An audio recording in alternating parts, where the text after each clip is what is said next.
Cristiano Ronaldo. So he plays at the weekend. They're up against Rayo Vallecano, and the game finished 1-1. The game finished 1-1. He wasn't around, reportedly, at the end of the game because he had sulked out of the ground during the match, left at half-time, after being substituted at half-time. Now, after everything that's been spoken about with Ronaldo, is he going to stay at Manchester United? Is he going to be part of Ten Hag's plans? Ten Hag wants him. Does he want to be there? What does this look like to you? Well, it doesn't look good. I don't think whatever your grievance is and however big a name you are, you should do that. I think it gives a horrible message and it has to be dealt with. We don't know for sure whether he was given permission. It's unlikely, I would imagine. The fact is he hasn't played that much. I think he came back a little bit late for whatever reason. So maybe the plan in Ten Hag's head was always to only give him half, but maybe didn't communicate with him, because if he had done, obviously he wouldn't have walked out of the stadium. But if allegedly he's gone without permission, then it needs to be dealt with. You can't have a player doing that. It sets a horrendous example. I remember a story years ago, actually, when two QPR players got drugged off at half-time at the Cottage. We were beating them about 4-0 at half-time. Might have been one of Warnock's too. I can't remember who was manager, but I think Tarapt was one of them. I was going to say, yeah. And they ended up being someone took a picture of them at the bus stop on Hammersmith Road there. So I can't remember what the road's, but yeah. Well, Palace Road, sorry, yeah. Is this a topic, Simon, that this think tank, we'll get to that in a second, should actually address themselves? I mean, Ten Hag didn't speak in the matter after the match. United had decided before the match Ten Hag would not hold a press conference after the final whistle. He wasn't quizzed on the matter in his only post-match interview with the club's in-house TV station, MUTV. Maybe no surprise there, that's not on top of their agenda. But what's your take on it? I think Danny's right. The look is not good. And it needs some kind of fleshing out, some justification. Well, the look is not good for either party. Correct. Because Ronaldo is supposed to be a consummate professional. And clearly his performance is of a consummate professional level, but his conduct at this moment in time appears, prima facie, to leave a little bit, a lot less than desired, one would if you want to categorise it that way. Look, it's a distraction. It's a sideshow. It was always going to be a distraction and sideshow the moment this guy rocked back into this football club. And ultimately, I think that United would be well served in moving him along. If Ten Hag has a different view, then he must manage him. And I suspect he must handle him in the same way that he purports to want to handle the other players. We've seen the finding in the media of his rules and his outlook and his attitude and his disposition to how players will and won't behave themselves and what their punctuality and what they won't do and who they won't speak to and so on and so forth. And I would imagine that rocking out of a football stadium at half-time after being substituted contravenes some degree of policy that Ten Hag may or may not have. Or maybe he's been given special dispensation for whatever reasons he's been absent and now back and now absent again. Well, hold on. I'll tell you this much. The one thing that baffles me about it is that your top players, the big boys, the real superstars of your team, generally have a bit more conversation with the manager. There's always been that way. It's always the way. But if he's gone in there and he's decided, look, we're meeting at this time for the game. There's the team.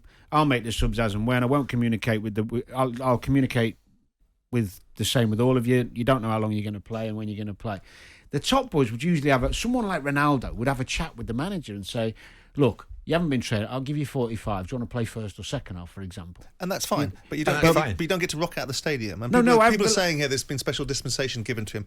But why does there need to be special dispensation given to him? Why can't he just stay like he should do? Well, I said that after being substituted. And why does it have to turn into? He will know that when he leaves a football stadium, the questions will abound, right? Because he's made a 4-act play about not wanting to be there, despite signing a contract. He's talked about he's utilised and leveraged, and maybe it's an unfair and unkind description, but he's not been there for family situations. He's now back. He's made his position very clear, which sort of dilutes the message about it with family reasons.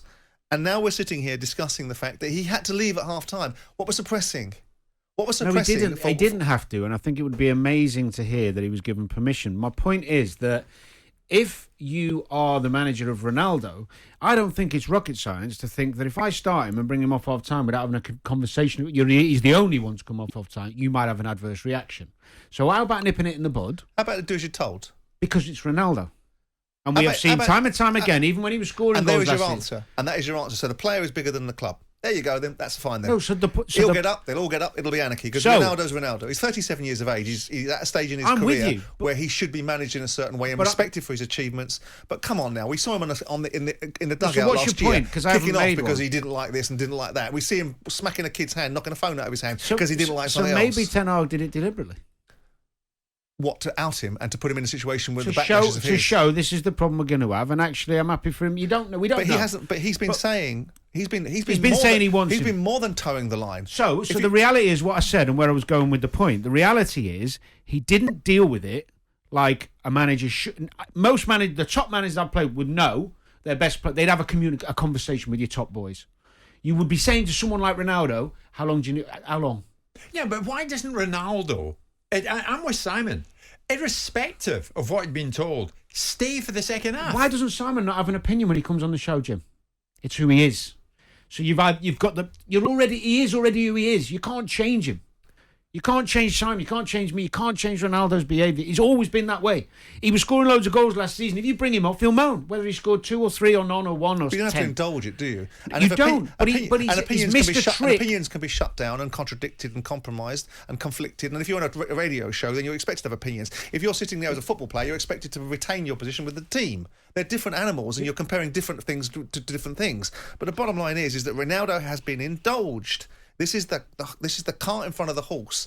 And if you believe that Ten Hag has handled this badly, then how has he handled it badly? Because there's an assumption, an almighty assumption, that he will have not had this conversation with Ronaldo. And Ronaldo, like you just said, Ronaldo does what Ronaldo does. So for all intents and purposes, he could have had a conversation, and for all intents and purposes, he could have still done precisely what he wanted to do. And Danny, there are mixed feelings amongst the United supporters about Ronaldo's involvement at the club at this time. Why doesn't Ten Hag speak about it on MUTV? Whether he's asked about it or not, why doesn't he leap in and say, incidentally, just let me clear up one thing?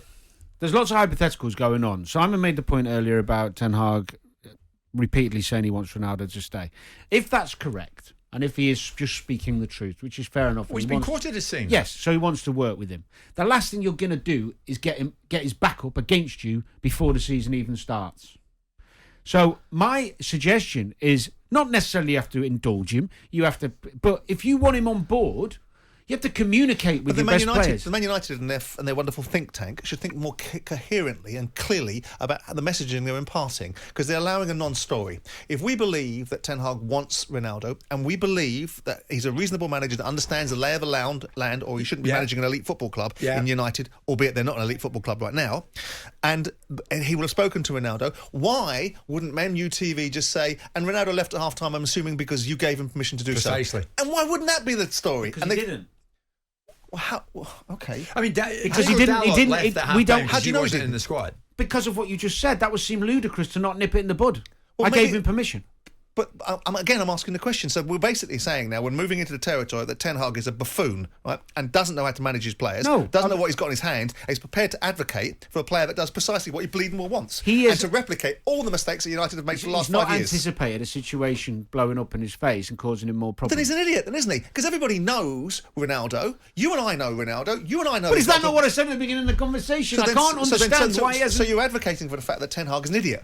No, he's not an idiot, is he? He's been naive. His biggest problem right now in the media thinking that is Ronaldo. Everyone is dialing it in about Ronaldo. The focus point United. What's happened with Ronaldo? Well, don't you call him an idiot? I think you could say he's missed a trick. I think, to a degree, but he's missed a trick. He's missed a trick in avoid. He's created a problem that didn't need to be there. There you go. Ronaldo's created the problem, but he has not nipped it in the bud by having a conversation with him. And should have done. Well, only if he wants to keep him and if he wants to have him on board. You get your best players on board by the time when if they you were want to overseas. keep him, if you don't want to keep him, if you genuinely don't want to keep him, you've got a copper-bottomed opportunity to go into the media and turn around and say he just rocked out the door. Yeah. Well, he's got a copper-bottomed opportunity, so you must want him. You're talking to me like I've done something wrong. No, I'm sharing your opinion. No, I'm trying to make sense of your argument. Danny, you were saying elite players. This is the kind of thing that maybe an elite player would do. Well, yeah, sure, he's an elite player, but don't behave like that. Okay, so let me give some clarity on what I was saying. I think my initial point was that the manager has messed up by not nipping this in the bud and having a conversation with your top player. because that's what most managers do. They would have a conversation. It seems like, and we don't know, so we might be stand corrected. It seems like Ronaldo's walked out the door at half-time having a huff. But we know he does this. We know he storms off. We know he throws his toys. Yeah? So he had a conversation with Ronaldo saying to him, or not had a conversation, the perception might have been, I'm going to run you for 90 minutes, right? He sees him for 45 minutes, clearly isn't able to do it, subs him.